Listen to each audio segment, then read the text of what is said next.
Everyone. I'm doing a Q&A for a few ladies. They want to know how I cut up and prepare my cereal boxes for my journals.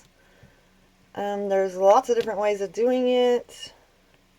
I just kind of winged it. I never really even looked it up because I just kind of assumed this is how you do it, but this is how I do it. I just figure out how big I want my cereal box or my cover to be, and I just open it up like this, and I take my cutter and I just fold it in half and lay it on there. And I just cut the ends off, and then take this, I always take this part off. Whoops, I have to cut the other end first because it's too big for my cutter. So I stick the in there like that, and cut the bottom off.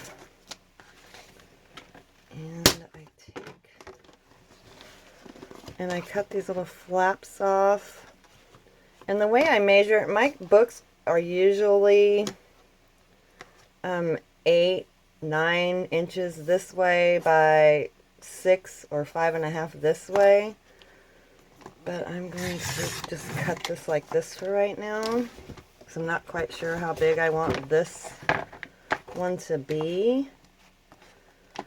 And I already have one cut up, so that is how I trim that until I decide how big I want it later. And then if I want it to be 5 by 8, I just go by this little edge right here, and I'll just put this on the 5 mark and just cut it, and then flip it around and put this little crease on the 5 mark, and then just cut it. And then I'll just fold it in half, and if I want it 8 this way, I just put it in there like that and just cut it down, and then you have your cover. But I already have one cut up, so I will show you how I put my paper on it. I'll get it and I'll be right back. Okay. And what I cover my cereal box with is this craft paper that I get from my work. People send us stuff and then they have this all crumpled up in the box. So I just save it, and I have tons of it. And I just cut it down to size that I want it. It's not perfectly straight or anything, never is. I'm not a straight kind of person. Then I take my cereal box that I cut down, and I'm really messy at this, so yeah, I don't usually do it on this side of the desk, but we'll do it over here anyways. And then I take my Collage Podge and I just pour a bunch of it on here, and take my granddaughter's paintbrush because I ruined mine, so now I'm gonna use hers. And I just spread it all over this, making sure you get it on all the... I put quite a bit of it on there too, because I don't want it not sticking. So this is how I do it. Make sure it's all over, corners and all. And then I flip it over.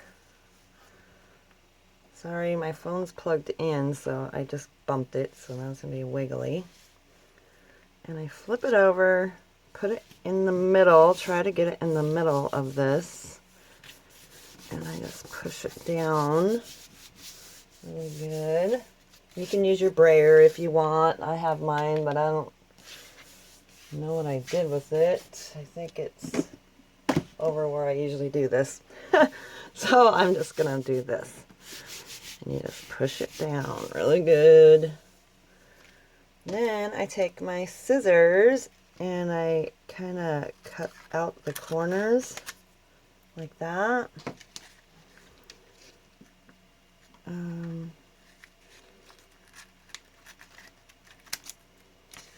I just leave a little tiny bit right there. These scissors are too small for me.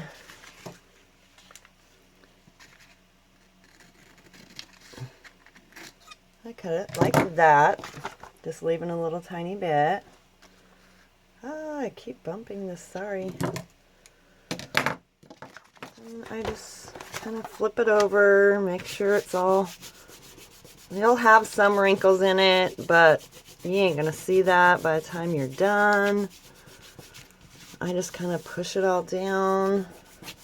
I usually end up covering this all up anyway, so little wrinkles ain't gonna hurt a thing. And then I take it and I do the long side first. I know there's videos out there on this, but I was asked to do this one, so I'm going to do this one for the ladies that asked me to do it. And I just, minus the strings, I just put glue on the long ends first, and I flip it over like that. Hair or something on there, like that. Turn it around and do the same thing over here.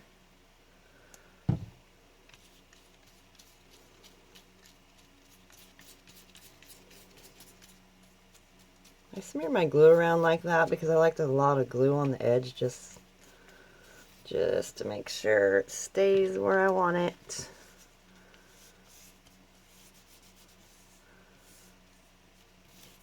Like that.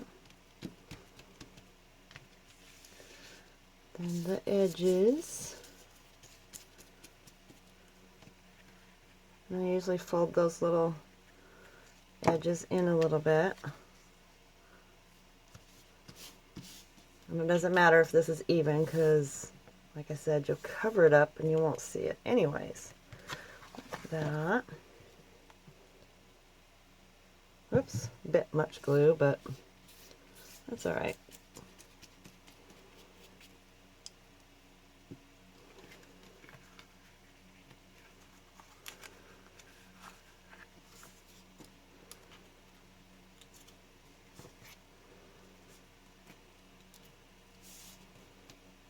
That corner is a little messed up, but I'll just lift it back up and fold it back down like that. And then I usually take some glue and just smear it around the edges like that.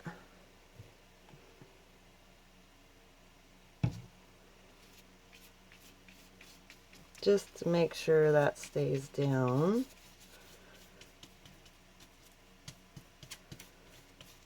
Oh, this brush is losing little fibers in the brush. It's a cheap brush, but she loves it. Hopefully I don't ruin it. I'll have to go get her another one. And then I take my my dryer, my heat gun, and I dry this, and I slowly maneuver it around so it doesn't crack or anything.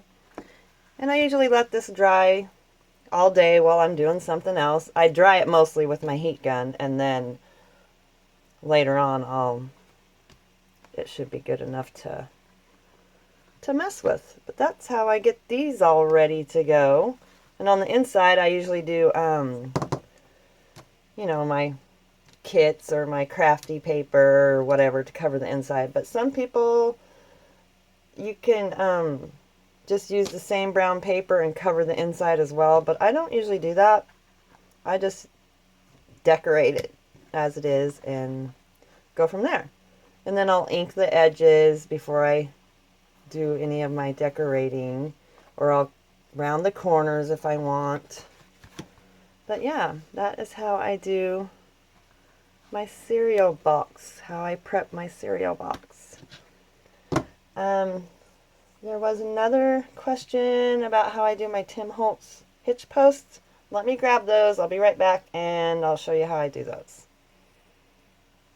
Okay, here are the Tim Holtz hitch posts. I just got these because I was out. Let me get into it. Okay. This is how I do my little hitch posts. I will take, like, my cover. I'm just going to do it on here because I'm not ready to do it yet, but I just take, like, this is my cover, and I take my little gator here, and I punch the hole wherever I want it on my cover. And I don't put anything in the hole or anything extra or anything, because it's usually, my cover is usually already thick enough and all that kind of stuff. So you get this little guy, and I usually just stick it in the bottom. And I forgot, you probably should use the smaller side of this, not the bigger side. There's a small side and a big side. I just punched the big side on accident. Thank God, I'm just showing you how to do it. But yeah, use the smaller hole. And then you just take your top part and just, my fingers are not cooperating. And you just screw it on the top. Since it's not working for me right now, of course, because I'm on video, it's not gonna, oh, there we go. And you just screw that. I did make sure it's super tight on my book. I just screw it like that. And then on the opposite side of my book, I'll do 2 eyelets to, like this, to run my seam binding through. And then I'll just put a little, I'll bring up the seam binding up around, say this is on here. I'll bring my seam binding up, and I'll just tie a knot around it, smash my book down, and then tie my bow. So that way I know how long I would want this. And that's how I use my Tim Holtz hitch posts. There was a couple more questions. Let me look them up and see what they were, and I'll get right back to you. Hope that helps, by the way. I'll be right back. Oh, another one of the questions were, how do I strengthen the spine on my covers? I don't really do anything much other than this. But like when I'm decorating it, I do use cardstock right here, so that also makes this thicker. And I always usually cover this up with cardstock as well, and that makes it super thick. So when you're sewing in, it's thick enough already that you don't really have to, you know, strengthen it in any other way. And when I usually sew, after I decorate this, and I sew in my signature before I put the spine cover on the outside so you don't see the stitching. Or you can also put the spine on if you want to see the stitching.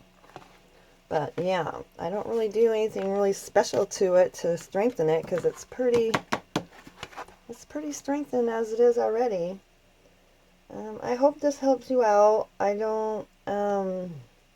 can't remember any other questions. I'm sorry. But if I remember them, I'll just make another tutorial on those.